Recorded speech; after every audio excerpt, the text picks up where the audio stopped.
Have you ever wondered how they found the 129 men lost in the Canadian Arctic 200 years ago? Yeah, it was towards the end of our 2 weeks. Ranford has found the grave site of 4 of Franklin's men, remains that search parties spent 3 decades looking for. This may start a new chapter of the history. What we're finding today, or what we are going to visit today, are men that were left behind, too weak to go on physically and mentally.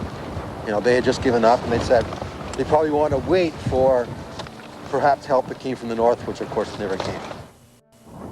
Ranford is slowly piecing together the story of Franklin's demise. But more than that, he's learning through his discoveries and those of other Canadians that the Victorian England version of Franklin's fate isn't entirely true. Off to my right, in that direction, you can see another skull. It's maybe even farther, maybe 100, 200 feet away. I walked over there, and as I walked into this area, I then started picking up visually pieces of wood, a little piece of leather, and what appears to be a long bone, like a femur or a tibia, I believe. And then finally, looking at a mound, I saw the top part of a skull protruding from the ground, covered with moss. And then I realized that this was probably a grave. This is a lovely piece. I just hope it stays.